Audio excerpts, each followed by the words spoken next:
Meus queridos, a paz do Senhor.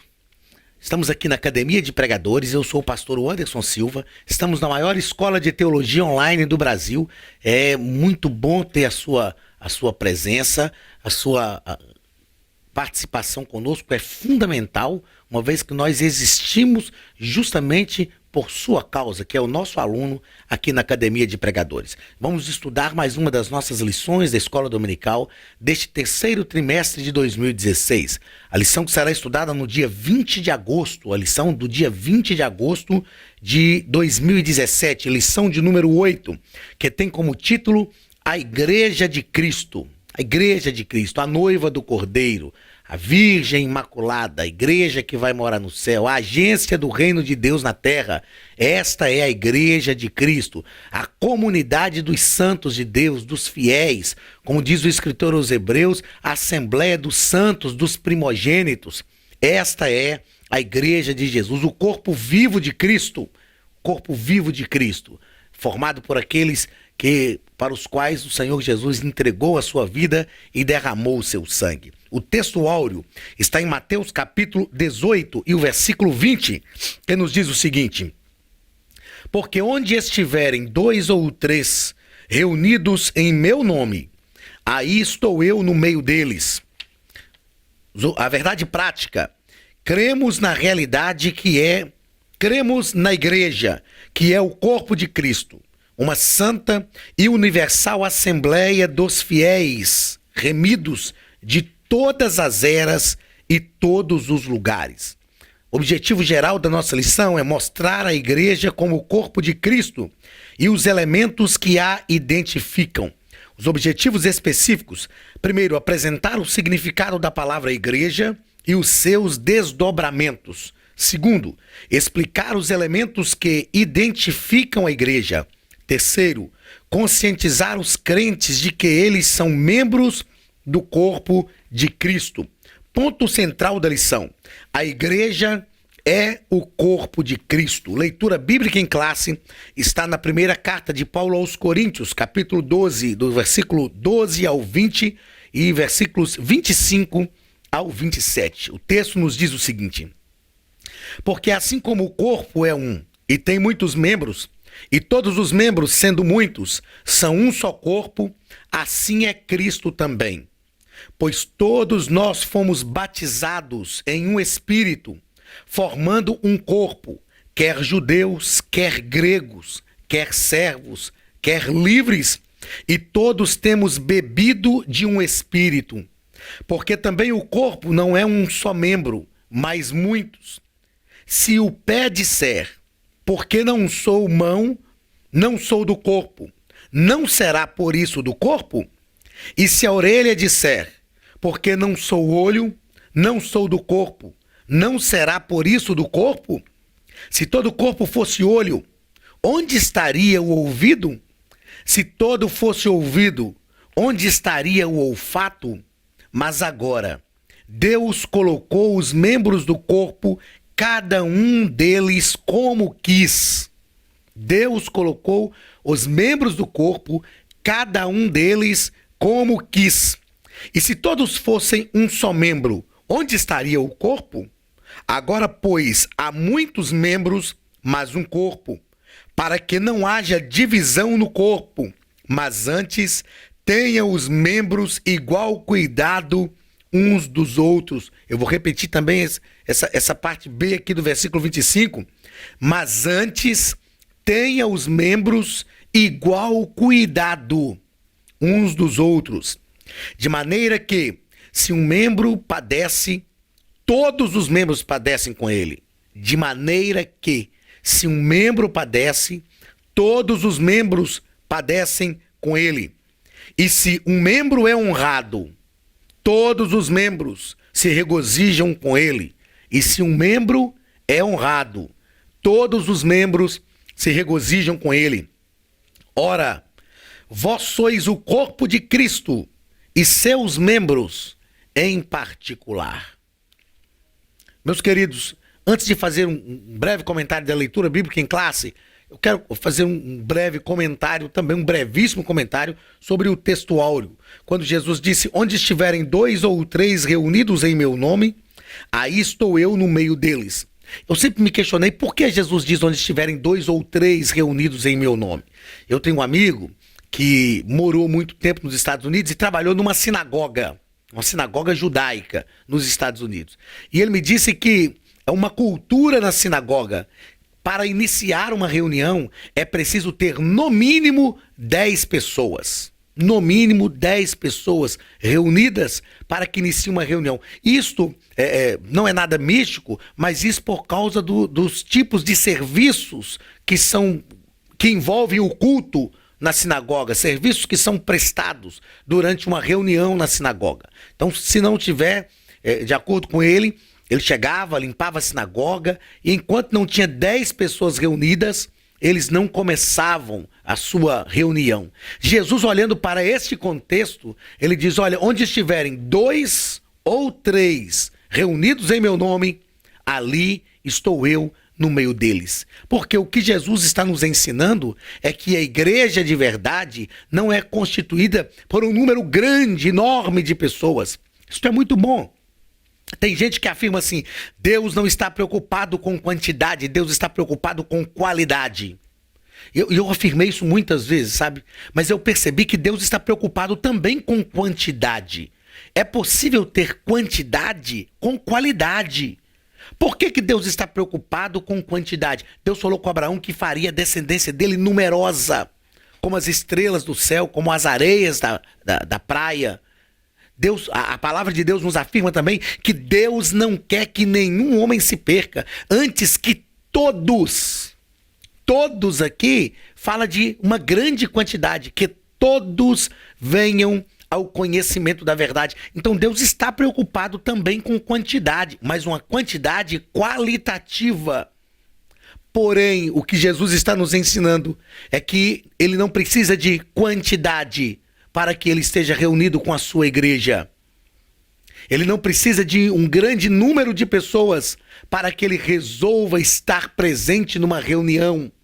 Não, porque ele é o Senhor, ele é o Deus da igreja. E então ele, quebrando essa ideologia da sinagoga judaica, ele diz, onde estiver 2 ou 3 reunidos em meu nome, ali estarei eu no meio deles. Ainda bem que o nosso Deus, como o próprio salmista diz, ele é o Deus de coisas grandes, mas ele é o Deus também de coisas pequenas, não é? Ainda bem, glórias a Jesus por isso. A leitura bíblica em classe. Esse texto que lemos na leitura bíblica em classe, para mim é um dos textos mais magníficos da Bíblia para fazer alusão sobre a igreja. Paulo vai usar a metáfora do corpo, do nosso próprio corpo, para falar da igreja. E ele deixa claro que assim como um corpo tem vários membros que são diferentes e que cada um tem a sua função, todos nós somos membros do corpo de Cristo e cada um tem a sua função em particular. Sabendo que cada membro não pode trabalhar para o seu próprio bem-estar. O membro trabalha para o bem-estar do corpo. Isto é magnífico, porque isto é pertencer à igreja. Isto é verdadeiramente fazer parte da igreja. Os membros do corpo de Cristo não podem ser individualistas a ponto de só trabalharem se isto produzir o benefício próprio. O que nós precisamos entender é que se o corpo é ajustado, se o corpo está bem, se o corpo está sadio, todos os membros vão desfrutar dessa saúde do corpo. E como igreja, nós precisamos envidar esforços naquilo que Deus nos chamou. No próprio texto, Paulo diz que, mas agora, Deus colocou os membros no corpo, cada um deles como quis. Talvez você não é o membro que gostaria de ser. Talvez você queria ser mão e você é pé.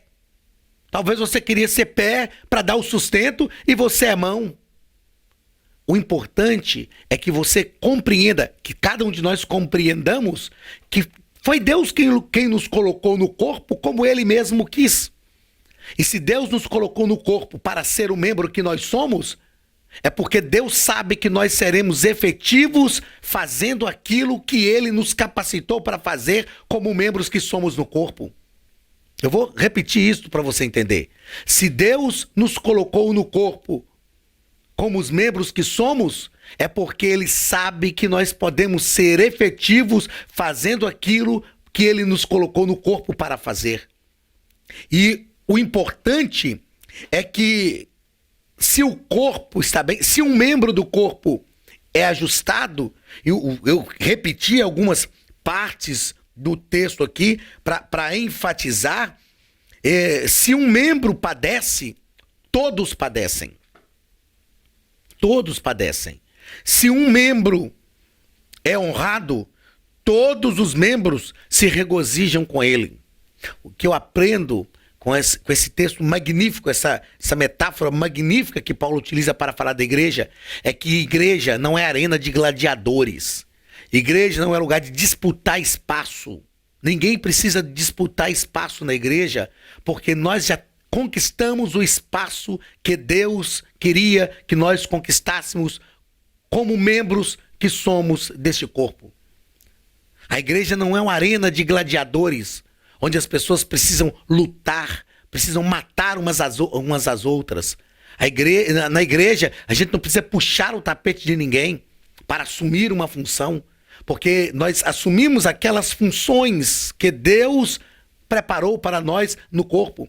Eu entendo também que nós precisamos estar satisfeitos com o membro que somos, porque podemos ser efetivos fazendo aquilo que é peculiar ao membro que somos. Porque eu não posso fazer aquilo que Deus preparou outro para fazer. Então eu preciso desenvolver a minha própria função. Meus queridos, se todos entenderem isto, se todos entenderem e viverem a realidade desse texto, desse ensino de Paulo na sua própria vida, nós seremos uma igreja ajustada. Tem um livro, que não me lembro o nome do autor agora, mas ele fala que nós somos o povo mais feliz da terra. E Deus nos chamou foi para isso. E muitas vezes nós não desfrutamos desta felicidade por causa dos ajustes ou dos desajustes, aliás, que nós mesmos provocamos como membros do corpo. Se nós entendermos o que Paulo diz nesse texto, entendermos a proposta dessa lição de número 8, com toda certeza nós teremos uma igreja ajustada, teremos uma igreja produtiva, teremos uma igreja relevante.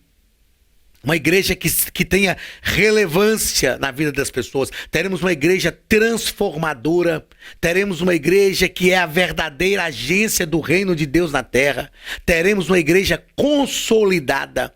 Teremos uma igreja onde as pessoas se amam. Teremos uma igreja que interfere na vida da sociedade. Teremos uma igreja amada e que ama as pessoas. E, sobretudo, teremos uma igreja que será o melhor lugar do mundo para nós estarmos. Teremos uma igreja que vai atrair a atenção das pessoas. Isto era a igreja primitiva. A Bíblia diz que eles estavam juntos no templo, nas orações, no partir do pão. Em cada alma havia temor. Ninguém tinha aquilo que era seu como propriamente seu. E a Bíblia diz que em nenhum deles havia falta alguma, porque eles vendiam as suas propriedades, traziam aos pés dos apóstolos e era distribuído a cada um conforme a necessidade que cada um tinha. Este é o projeto de Deus para a igreja. Nós não podemos abrir mão deste projeto. Na verdade, nós precisamos retomar este projeto, porque nós nos distanciamos. A igreja muitas vezes tornou-se, e quando eu falo de igreja, eu não estou falando de templo, estou falando desse grupo de pessoas que compõem a comunidade de fé. E muitas vezes a igreja tornou-se um lugar inóspito, perigoso, um lugar onde as pessoas não confiam mais umas nas outras. A igreja, se não é, eu não vou nem afirmar que não é, mas a gente sabe que não tem sido, mas se não é, ela tem que ser um lugar terapêutico. A igreja tem que ser uma comunidade terapêutica, uma comunidade que trata as pessoas, uma comunidade onde a gente tem coragem de nos revelar, de tirar a máscara para ser tratado. não para ser morto, não para ser eliminado. Quando a gente machuca, corta um dedo, a gente trata aquele dedo e os próprios membros sadios do corpo vão envidar esforços para levar anticorpos através do sangue para aquele lugar para tratar a inflamação. Quando a gente corta a ponta do dedo e o corpo sente dor por causa disso, a gente não amputa o dedo porque ele está ferido, porque ele está machucado e está produzindo dor para o corpo. A gente não faz isso. O que a gente faz é tratar aquele membro ferido. O que a gente faz é cuidar daquele membro ferido. E quem é responsável por tratar os membros do corpo que estão doentes? Os membros que estão sãos.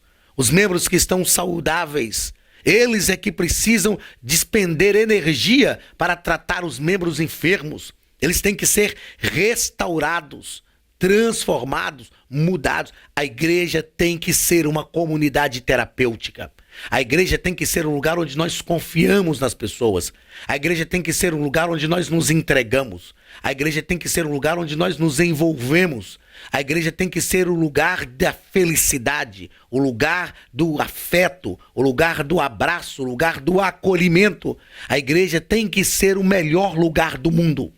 Ela tem que ser o melhor lugar do mundo. E por que ela tem que ser o melhor lugar do mundo? Porque o cabeça dela é Cristo. Quem comanda a igreja é o Senhor. Quem determina as coisas para a igreja é o Senhor. Quem organiza, quem ajusta a igreja é o Senhor. E a igreja é de Jesus. Jesus disse isso em Mateus capítulo 16. Eu edificarei a minha igreja e as portas do inferno não prevalecerão contra ela. Uma igreja edificada por Jesus é uma igreja que vence os problemas, que vence as dificuldades. Uma igreja que vence os demônios, que vence o inferno, que vence as adversidades. E quando a igreja vence, eu também venço. Eu não posso, como membro do corpo de Cristo, membro da igreja, vencer sozinho. Não existe vitórias isoladas no corpo de Cristo, porque se eu tentar vencer solapando a felicidade de alguém, se eu tentar vencer sobrepujando os demais membros para que eu vença sozinho, outro membro vai sofrer por minha causa. E o que o texto bíblico nos diz é que se um membro padece, todos os membros padecem com ele.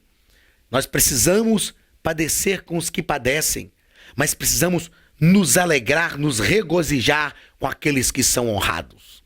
E às vezes é mais fácil padecer com os que padecem do que regozijar-se com os que são honrados. Porque é muito fácil quando o irmão está sofrendo, quando um outro membro do corpo de Cristo está passando por uma dificuldade, a gente chorar com os que choram. Ah, irmão, estou com você, Deus vai te abençoar. Mas e alegrar com os que se alegram? E quando o outro consegue chegar no lugar que eu gostaria de estar e não consegui?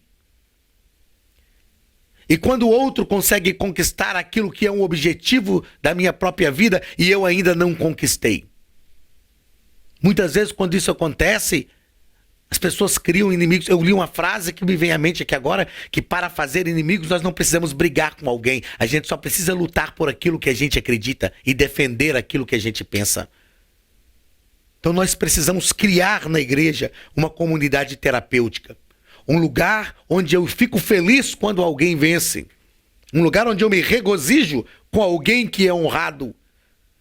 Um lugar onde eu não tento ofuscar o brilho daqueles que estão brilhando porque Deus os fez para isso.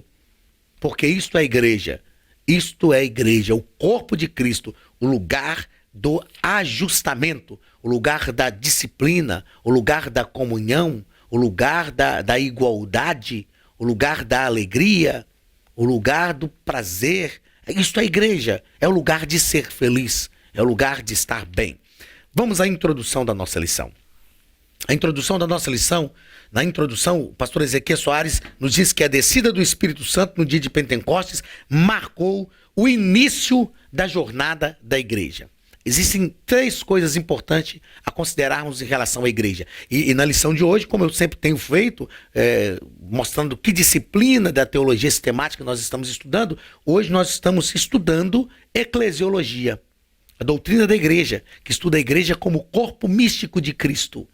Não a igreja como uma organização, não história da igreja, mas a igreja como corpo místico de Cristo, eclesiologia, eclésia do grego, e nós vamos descobrir daqui a pouco o que esse eclésia significa. Então tem 3 coisas importantes a falar a respeito, para falar a respeito da igreja nesse estudo eclesiológico. Primeiro, a igreja não é um erro de percurso. A igreja não é um erro de percurso. A igreja não é um plano B de Deus. Tem pessoas que falam, Jesus veio para os judeus. E se os judeus tivessem recebido a Cristo? Nós estávamos perdidos. Não. Deus pensou em nós, os gentios. Deus pensou em nós quando chamou Abraão, dizendo, em ti serão benditas todas as famílias da terra.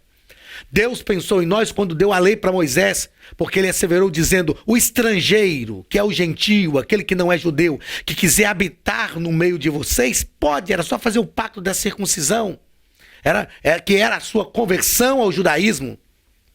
Deus pensou em nós quando Paulo escreveu a carta aos Efésios, uma igreja gentia.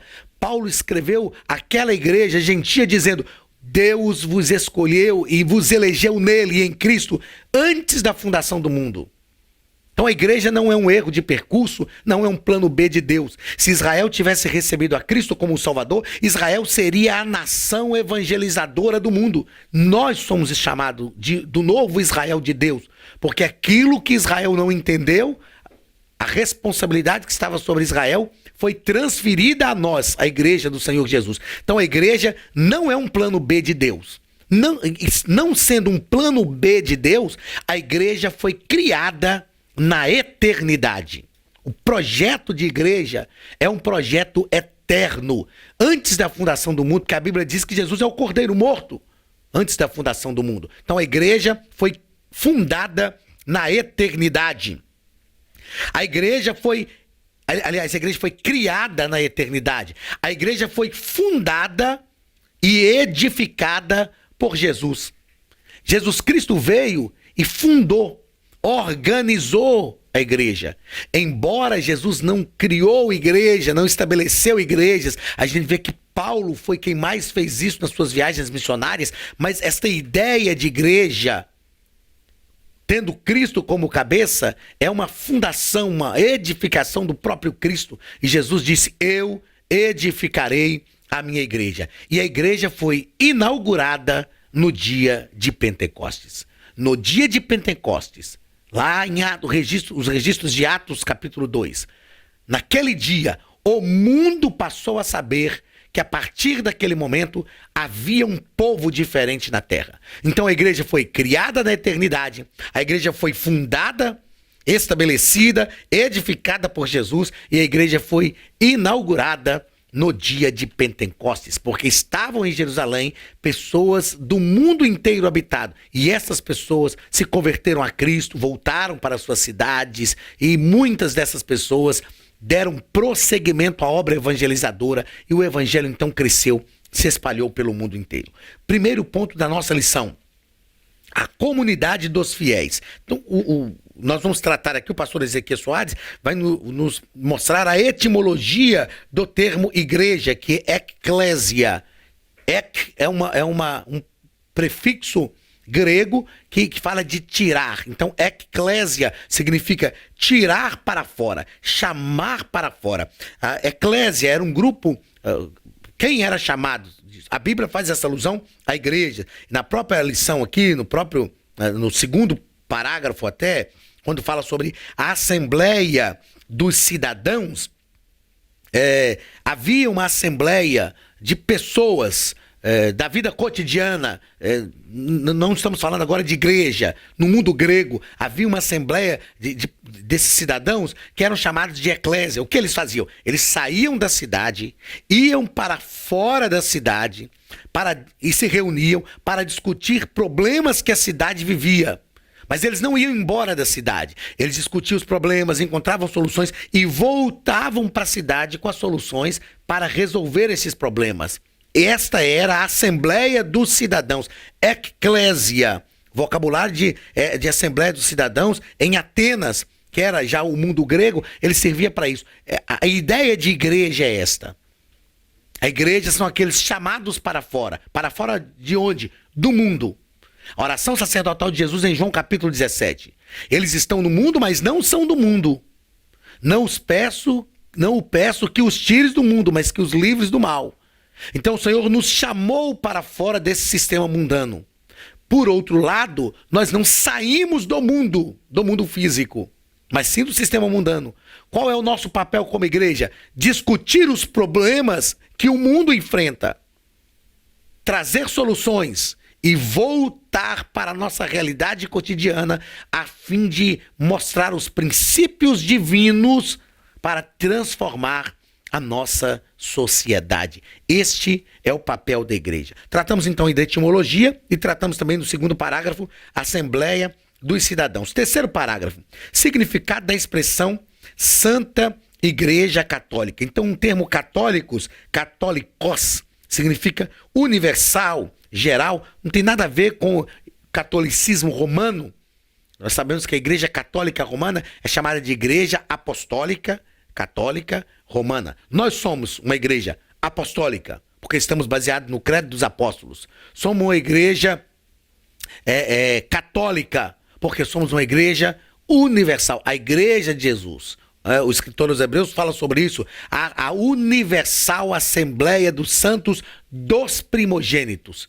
É a igreja do Senhor Jesus. Então, o significado dessa expressão, Santa Igreja Católica, santa porque a igreja é santa, é do Senhor. Ela é igreja porque é o corpo de Cristo. E ela é católica porque ela é universal, ok? Segundo ponto da nossa lição.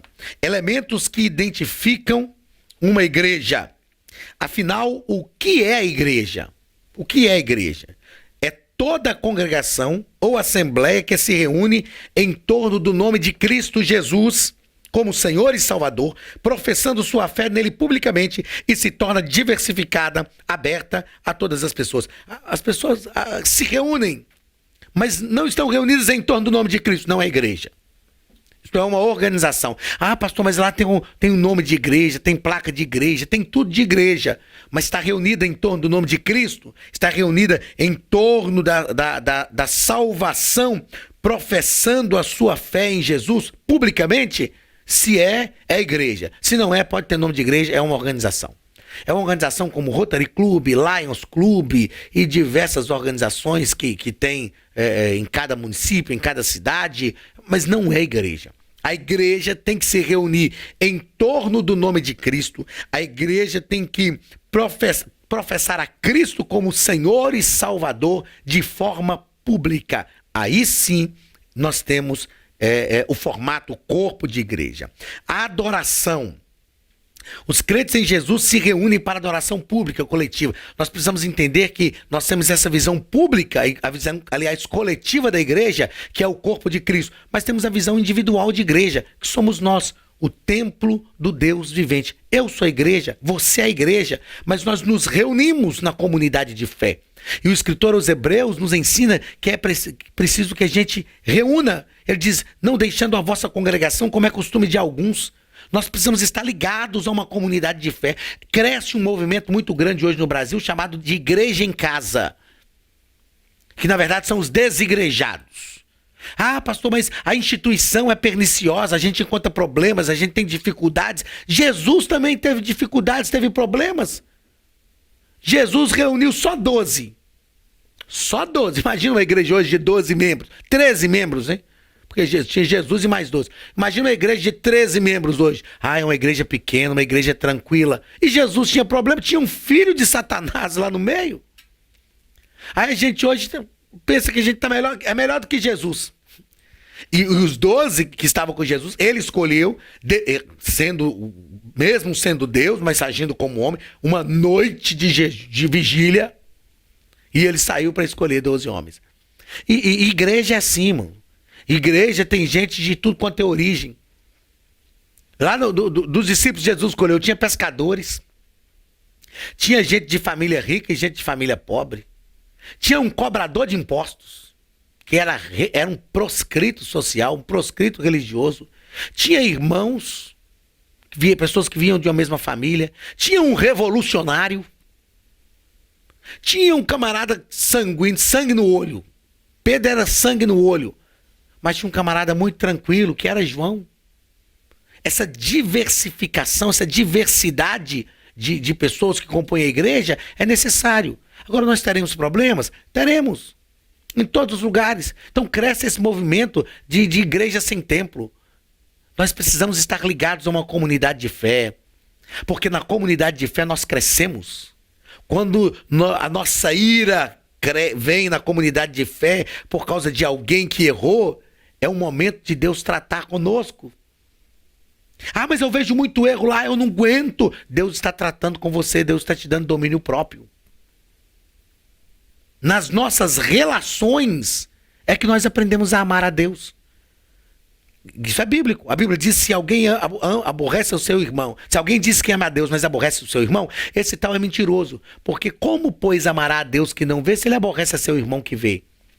A igreja, irmãos, é um lugar de convivência, é um lugar de resolver problema. A igreja é um lugar onde nós vamos passar raiva, mas é um lugar de ter controle, de ter domínio próprio. A igreja é este lugar, a comunidade de fé, aliás, é este lugar. E nós não podemos ficar longe disso. É tão bom quando a comunidade de fé se reúne para adorar. A adoração coletiva da comunidade de fé é tão bom quando nós nos reunimos no templo. E a Bíblia diz isso: olha, irmãos, como é bom quando vocês se reúnem. Uns têm salmos, outros têm hinos de louvores, outros...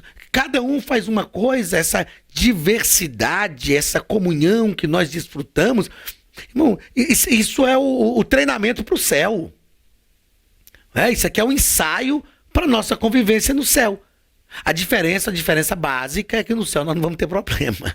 No céu vai ser todo mundo transformado, corpos incorruptíveis, espirituais. Vai ser só glória, só bênção. Mas para chegar lá a gente tem que passar pelo treinamento aqui. Então não fuja deste projeto de Deus, que é a comunidade de fé, a adoração na comunidade de fé. Quarto parágrafo desse... Aliás, nós saltamos aqui, o segundo parágrafo, as ordenanças da igreja, né? Batismo em águas e a ceia do Senhor, que faz parte da vida cristã. Passar pelas águas, a profissão pública de fé, nós chamamos de sepultamento de pecado, é o nascer de novo. A ceia do Senhor é um momento de comunhão. Jesus diz: fazer isso todas as vezes que comerdes em memória de mim, todas as vezes que beberdes em memória de mim, até que eu venha. É um momento de comunhão da igreja, de partir o pão juntos. Então isso é extremamente necessário para a nossa convivência, para a nossa saúde espiritual, para a efetivação da nossa fé, uma fé saudável, uma fé crescente, madura, ajustada. Isso é necessário, é importante. Então falamos o primeiro parágrafo, o que é a igreja. Falamos o segundo, ordenanças. Falamos sobre o terceiro, a adoração. Quarto parágrafo, a família de Deus. Nós não podemos confundir igreja com o templo. A casa de Deus é outra coisa. Eu anotei aqui no rodapé da lição que a casa de Deus é o lugar onde Deus habita. Paulo diz que nós somos o templo de Deus. O Espírito Santo habita em nós. Somos o templo de Deus. Então é preciso estar ligado à família de Deus. Veja bem, se eu sou a casa de Deus, se você também é a casa de Deus, isso quer dizer que nós estamos na mesma família. Nós fazemos parte da mesma família. Me chamou a atenção que eu ouvi um dia desses, não lembro quem, uma mensagem, o pastor Jander Magalhães, uma mensagem dele que eu ouvi. Pastor Jander Magalhães, meu amigo, pastor Jander, estava pregando e falando de uma moça que morava na União Soviética, na época do comunismo, e ela estava saindo para ir para a igreja, e ela não podia falar que estava indo para o culto, não podia falar que estava indo para a igreja, porque senão ela era morta. Mas ela não podia mentir porque ela era crente. Aí os policiais pararam a moça e falaram com ela: minha filha, onde você está indo essa hora da noite? Ela não podia mentir, mas também não podia morrer. Ela falou o seguinte: não, é porque o meu irmão mais velho morreu e os demais irmãos estão reunidos e eu estou indo para lá para participar da leitura do testamento. Meu irmão mais velho morreu, foi Jesus. Os demais irmãos estão reunidos, os nossos irmãos da comunidade de fé. Eu estou indo para lá para participar da leitura do testamento. O Antigo e Novo Testamento é a palavra de Deus. Então essa é a nossa família. A família de Jesus, a família de Deus. Terceiro e último ponto, o corpo de Cristo. Primeiro parágrafo, o corpo e seus membros. A igreja é o corpo místico de Cristo, a Virgem Imaculada do Cordeiro. Ela é uma organização que está sujeita às leis, que tem normas, que tem pessoas que são empregadas, trabalhando nessa organização. Mas a igreja, ao mesmo tempo que é uma organização, é também um organismo vivo, o corpo vivo de Cristo. A igreja é também a morada de Deus. O Senhor habita no meio do seu povo. A Bíblia diz que Deus habita no meio dos louvores. Então a igreja é esse corpo espiritual e Cristo é o cabeça. Ele está habitando na sua igreja. E o terceiro parágrafo, os membros do corpo de Cristo. Falamos de forma incisiva no início da nossa aula sobre os membros do corpo de Cristo. A igreja é composta de vários membros diferentes, que têm funções diferentes, mas todos membros de um só corpo. Olha, que Deus te abençoe. Obrigado mais uma vez pela sua presença e que eu e você estejamos dentro do que é o propósito de Deus para a sua igreja, em nome de Jesus, porque é no corpo que nós somos edificados. Todo membro que for cortado do corpo, que for amputado do corpo, a tendência dele é morrer, necrosar. Todo membro que não estiver ligado ao corpo, mais cedo ou mais tarde, ele vai morrer. Mas se nós estivermos ligados ao corpo, nós receberemos vida. E o ajuste do próprio corpo é o nosso ajuste também. A saúde de todo o corpo é a nossa saúde. A alegria de todo o corpo é a nossa alegria. Que Deus te abençoe. E muito obrigado por fazer parte do mesmo corpo onde eu estou ligado, o corpo de Cristo. Deus te abençoe. Um grande abraço em nome de Jesus.